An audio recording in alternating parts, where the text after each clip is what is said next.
Hello viewers, কেমন আছেন সবাই? আজকে আমরা ভর্তা খাবো, অনেকগুলো কয়টা?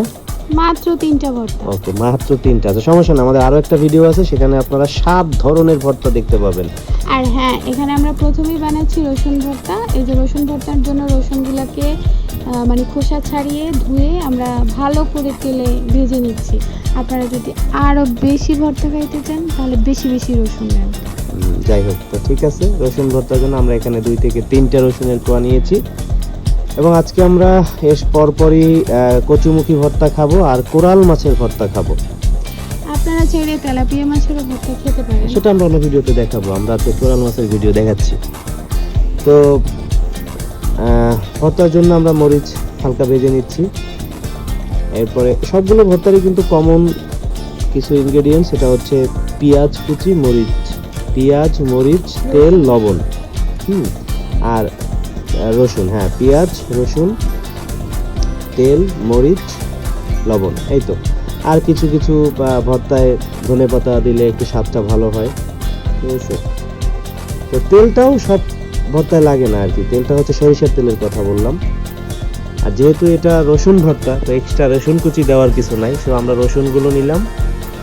এবার আমরা সবকিছু ব্লেন্ডারে দিয়ে দিচ্ছি আর লবণ দিচ্ছি। আপনারা যে চাইলে পেঁয়াজ পাটায়ও বেটে নিতে পারেন, আমরা তো অলস তাই ব্লেন্ডারে করতেছি। অলস স্বীকার করার জন্য ধন্যবাদ। তো হয়ে গেল আমাদের রসুন ভর্তা। তো 4-5টা মরিচ, রসুন, পেঁয়াজ কুচি, তারপর হ্যাঁ, রসুন ভর্তা খেতে কিন্তু অনেক মজা, ফ্লেভারটাই সুন্দর। তো এবারে হচ্ছে আমাদের কচুমুখী ভর্তা করার জন্য অবশ্যই কচুমুখীগুলো ভালোভাবে ধুয়ে নিতে হবে। আর ধুয়ে না নিলে কি হবে?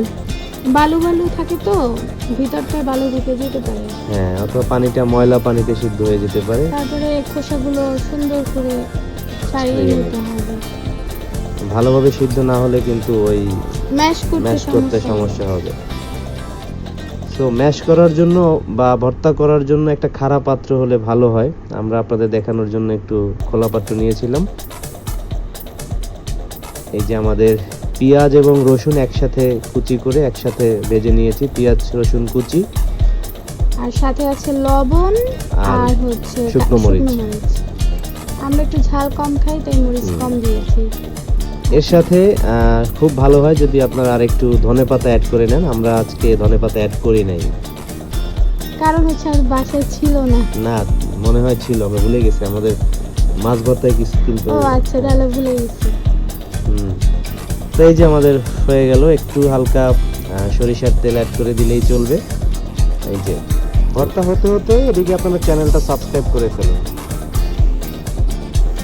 আসলে ভর্তায় মশলা লাগে কম, ইনগ্রেডিয়েন্টস কম, কিন্তু ভর্তা জিনিসটা খুবই সুস্বাদু। মানে ভর্তা মানেই মজা। হ্যাঁ, ভর্তা করতে পারলেই মজা লাগে। কি চ্যানেল সাবস্ক্রাইব করছেন তো, নাকি বাসায় গিয়ে সাবস্ক্রাইব করে দিয়ে আসতে হবে? তো এই যে হয়ে গেল মজাদার কচুমুখী ভর্তা। এবার হচ্ছে কোরাল মাছটা, আমরা তিন পিস কোরাল মাছকে ভালোভাবে ভেজে নিয়েছি, তবে বেশি কড়া না, মিডিয়াম ভাজা আর কি।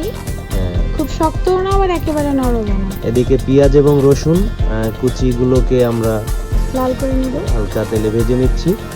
আর ওইদিকে মাছের ইয়েগুলো ছাড়াতে হবে না, মাছের কাঁটাগুলো বেছে নিতে হবে। আর হ্যাঁ। এখানে আমরা একটা আলু সিদ্ধ করে নিয়েছি, মিডিয়াম সাইজের আলু হবে। কেন?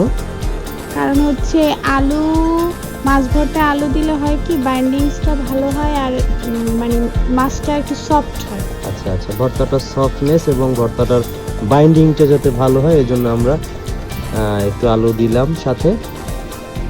তো এই যে আমরা মাছের, সব কোরাল মাছে খুব একটা কাটা থাকে না, অল্প থাকে ভিতরে বড় মাছ কাটাটা। ভর্তা সাধারণত যে সব মাছে কাটা কম ওইগুলো দিয়ে খেতে হয়, আর নাহলে তো কষ্ট হয় বাঁচতে। এখন তো টাকি ভর্তায়, যাই হোক, সেটা অন্যদিন দেখাবো।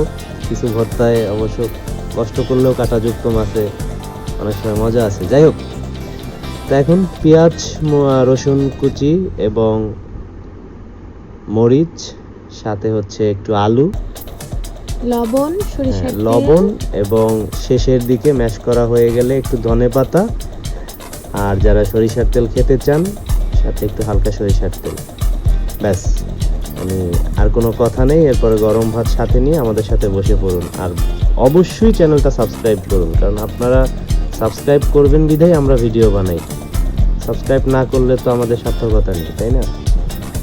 সাবস্ক্রাইব করতে বলে দাও না। এই যে। সাবস্ক্রাইব। আচ্ছা, এই যে আপনারা ভর্তা খান এবং চ্যানেলটা সাবস্ক্রাইব করেন প্লিজ। Bye bye. আল্লাহ হাফেজ।